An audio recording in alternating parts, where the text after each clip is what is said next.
এখন পর্যন্ত আপনাদের এই দাবি নিয়ে সরকারের কানে কোনো বাতাস গেছে বলে আমার মনে হয় না। তো আগে বাতাস দেন, তবে তো ঝড় হবে, তারপরে তো আন্দোলন হবে। আপনারা কর্মচারী সারা দেশে কতজন আছেন বলেছেন? 14 লাখ।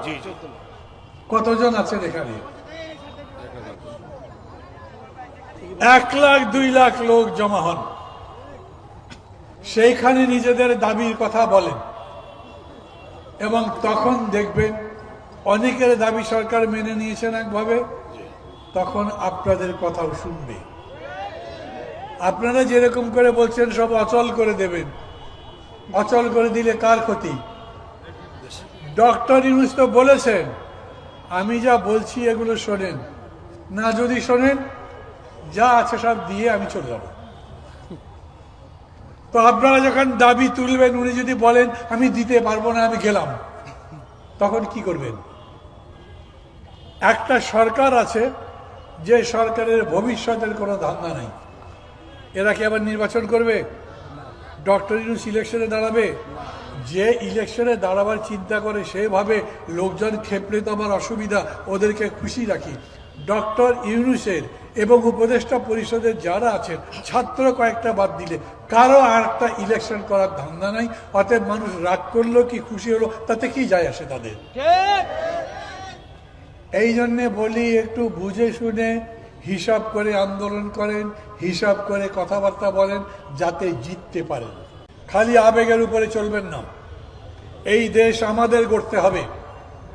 একটা বিরাট অভ্যুত্থান করেছি, এত বড় স্বৈরাচারের পতন ঘটিয়েছি, পরের কাজ কি? যাতে গণতন্ত্র নির্মাণ করতে পারি।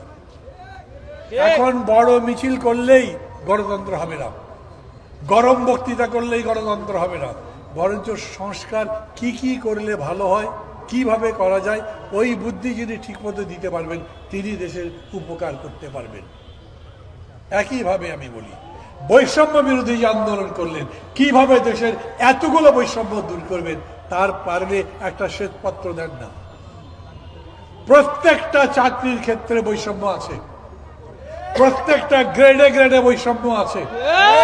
আর এই যে আমাকে পাশে বসে বললেন, ওনার নাম মানে আমার খুবই পরিচিত বিশ্ববিদ্যালয় জীবনের, ওয়ারেসটা আগে যে বক্তৃতা করলেন, হান্নান সম্ভবত, উনি বললেন যে আমি যদি নতুন বেতন স্কেল পাই আমার বেতন বাড়বে 3000 টাকা আর ওর বাড়বে 30,000 টাকা। তো ওই বেতন স্কেল দিয়ে আপনি কি করবেন? এমন বেতন স্কেল করতে হবে যাতে তেলের মাথায় তেল না পড়ে, গরিবের পেট ভরার ব্যবস্থা হয়। বৈষম্য দূর করবার জন্য আপনার সঠিক কর্মপদ্ধতি চাই। সারা পৃথিবীতে বৈষম্য দূর করবার আন্দোলন অনেক জায়গায় হয়েছে, এটা খুব সহজ কাজ নয়। তারপরেও বলি, মানুষ জীবন ধারণ করতে পারে, খেয়ে পরে বাঁচতে পারে, সেই ব্যবস্থা করতেই হবে।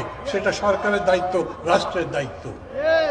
এবং সেই জন্যে এই সরকারের কাছে বলেন, কিন্তু এমন করে যদি বলেন দেখেন না তারা বিরক্ত হয়ে যায়। কবে দেখাতে পারবেন আমরা সবাই এক?